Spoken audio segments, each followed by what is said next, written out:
እንደምን አላችሁ? እኔ አለው እግዚአብሔር ይመስገን ደህና ነኝ። ዛሬም በጠቃሚና በአዲስ ፕሮግራም በድጋሜ ተገናኝተናል።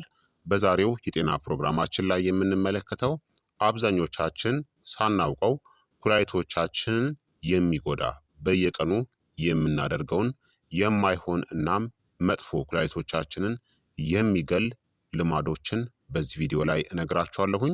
ይህ ቪዲዮ በፍጹም እንዳያመልጣችሁ፣ ሌሎችም ደግሞ እንዲማሩበትና እንዲያውቁት ላይክ እና ሼር በማድረግ ሌሎችንም አስተምሩ እላለሁኝ። ጥያቄ ካላችሁ ጥያቄያችሁን በኮመንት ላይ አስፍሩልኝ፣ እመልስላችኋለሁኝ። በቀጥታ ወደ ጤና ትምህርታችን የማልፍ ይሆናል። የኩላሊት ጉዳት በዝምታ የሚከሰት ነው። ለምን እንደሆነ ልንገራችሁ።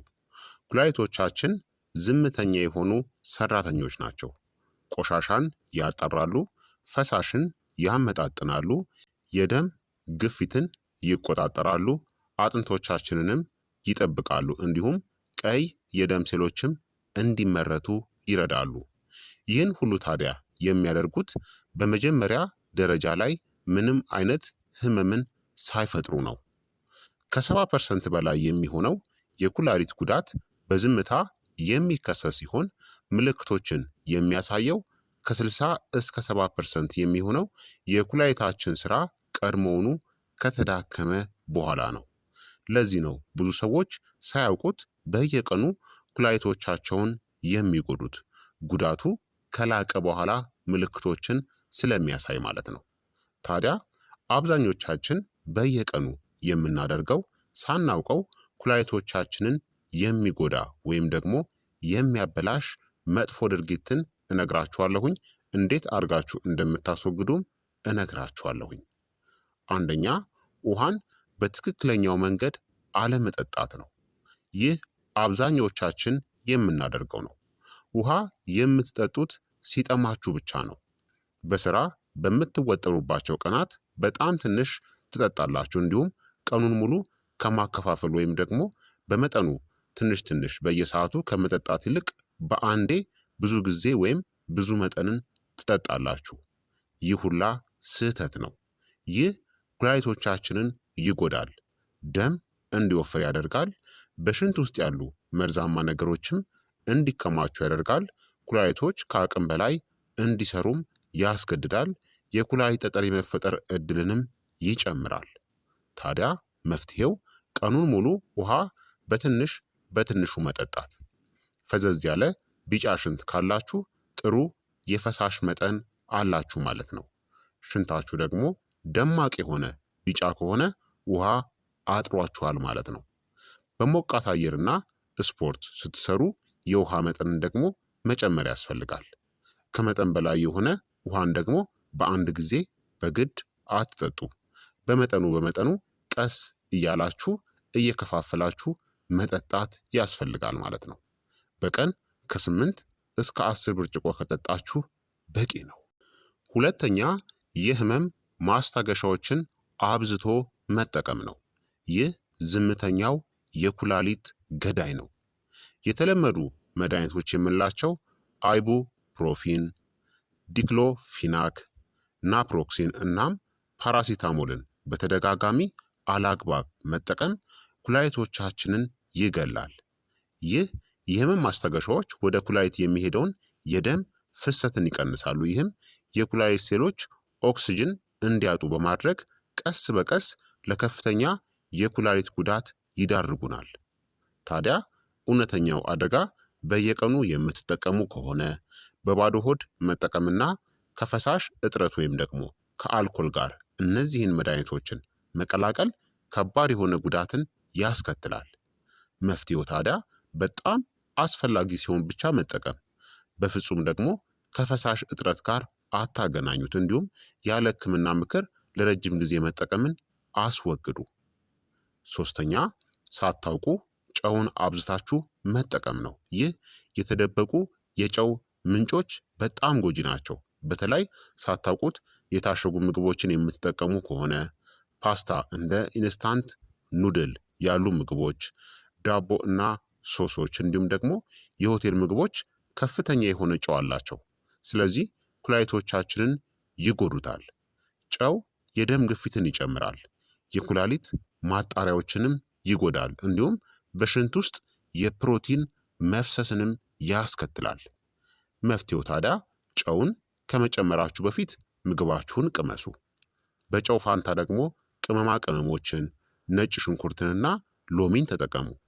ቤት ውስጥ ደግሞ በብዛት ምግባችሁን አብስላችሁ እራሳችሁ ተጠቀሙ። የምግብ መለያዎችን ደግሞ አንብቡ፣ ምግብን ገዝታችሁ ስትጠቀሙ። አራተኛ ያለ ሚዛን ከፍተኛ የሆነ ፕሮቲንን መመገብ ነው። ይህ የተለመደ ስህተት ነው። ከመጠን በላይ ስጋን መብላት፣ የፕሮቲን ማሟያዎችን ወይም ደግሞ ፕሮቲን ሼኮችን አብዝቶ መውሰድ፣ ያለ ባለሙያ ክትትል የኬቶ አመጋገብን መከተል፣ እነዚህ ኩላሊቶቻችንን ይጎዱታል። የፕሮቲን ተረፈ ምርቶች ዩሪያ እናም ክሬቲኒን በኩላሊት ላይ ጫናን ይፈጥራሉ፣ የማጣራት ግፊትንም ይጨምራሉ። በተለይ ኩላሊቶቻችን ደካማ ከሆነ መጎዳቱን ያፋጥኑታል ማለት ነው። መፍትሄው ታዲያ ፕሮቲንን ከአትክልቶች ጋር አጣጥማችሁ ተመገቡ ወይም ደግሞ አመዛዝኑት። የአትክልት ፕሮቲኖችን ደግሞ ምረጡ። አላስፈላጊ የፕሮቲን ማሟያዎችን ደግሞ ከመውሰድ ተቆጠቡ። ምክንያቱም ፕሮቲን ከበዛ የኩላሊቶቻችን ገዳይ ነው። ስለዚህ በተለይ የፕሮቲን ሰፕሊመንቶችን፣ ዱቄቶችን አብዝታችሁ አትጠቀሙ። አምስተኛ ሽንትን አብዝቶ መያዝ ነው። ይህ የበርካቶቻችን መጥፎ ልማድ ነው። የመሽናት ስሜትን ችላ ማለት፣ ለረጅም ጉዞ ያለ እረፍት መጓዝና የቢሮ ወይም ደግሞ የስራ ጫና፣ ይህ ኩላሊቶቻችንን ይጎዳል። የባክቴሪያ እድገትን ያበረታታል። የፊኛ ግፊት ወደ ኋላ እንዲገፋም ያደርጋል። የኢንፌክሽን እድልንም ይጨምራል። ወደ ኩላሊት ኢንፌክሽን ያመራል ማለት ነው። መፍትሄው ታዲያ ከ3 እስከ 4 ሰዓቱ ወይም ደግሞ ሽንታችሁ ሲመጣ ቶሎ ሽኑ።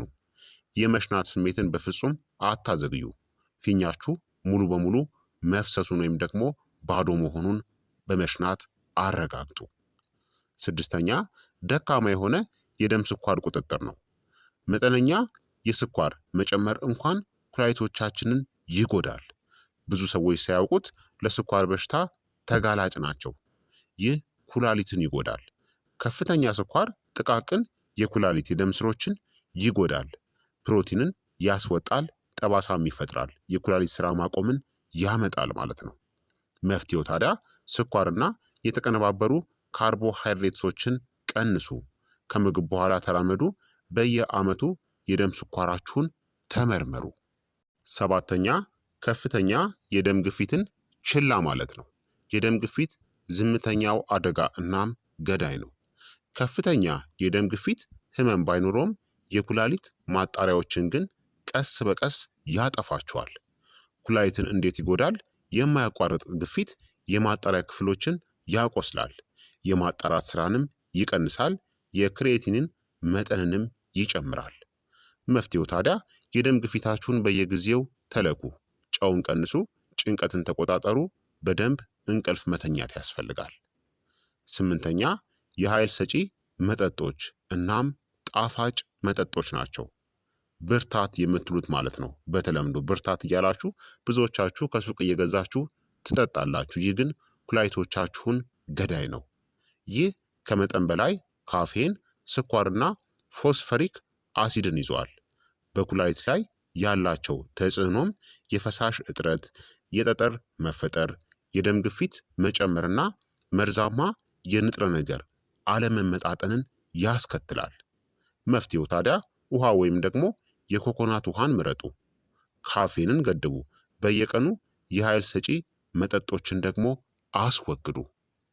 ዘጠነኛ ያለ እውቀት የባህል መድኃኒቶችን መውሰድ ነው። ይህ በጣም አደገኛ ነው። ተፈጥሯዊ ቅመሞችን ከሆነ የምትጠቀሙት ደህንነቱ የተጠበቀ ነው። እንደ ዝንጅብል፣ ነጭ ሽንኩርት፣ ቀረፋ፣ ቅርንፉድ፣ እርድ፣ ቁንዶ በርበሬ ያሉ ቅመሞችን ከሆነ የምትጠቀሙት ተፈጥሯዊ ናቸው፣ ምንም ጉዳትን አያስከትሉም። እውነታው ግን ከነዚህ ውጪ አንዳንድ እጽዋቶች ከባድ ብረቶችን ወይም ደግሞ መርዛማ ውህዶችን ሊይዙ ይችላሉ። በቀጥታ ለኩላሊት መመረዝ ምክንያት ይሆናሉ። ታዲያ መፍትሄው ያልታወቁ የእጽዋት ቅልቅሎችን አስወግዱ። እጽዋትን ደግሞ ከመደበኛ መድኃኒቶች ጋር አታቀላቅሉ።